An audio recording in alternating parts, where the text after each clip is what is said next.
gayon din ang kasamaan. Pawang mga papaluan, lihim na ating inasal. Ang gawa ng taong lahat, lihim na di nahahayag. Pawang mga naisiwalat, na anakin na nilimbag, na noon ang susulat.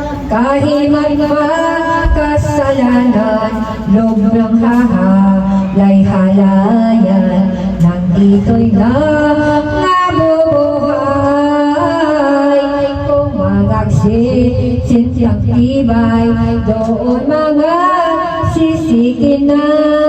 Ano pa't uusisain, doon masasabisiin ang lahat ng gawa natin. Mga wika at panimdim, kahit hayag man at lihim. Kung mausik, sana naman lahat nating kagagawan. Halipalay, hahatulan ng mga santos at banal.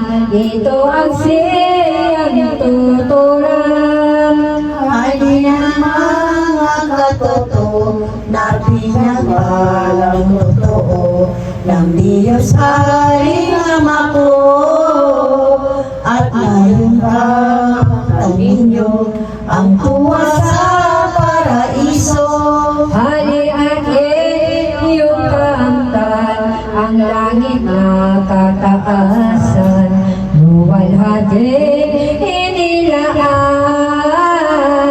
ng Ama kong lubhang mahal sa mga santos at banal. At kung ito ay mabigat ni Jesus sa taong hadla na kaniyang pinagpala, ay libingon naman bigla sa tanang nasa kaliwa.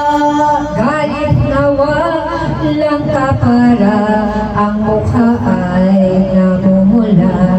Katakutan kung makita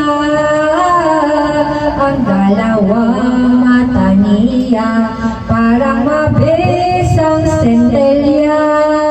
Pagdakay ibulalas, parusang kasindak-sindak sa harap ng taong lahat. Ni Jesus haring mataas, ito ay nangusap. Magagsilayon na kayo sa aking sumukab at lilo, tampalasang mga tao at masuwayin totoo, malupit na walang totoo. Hayon at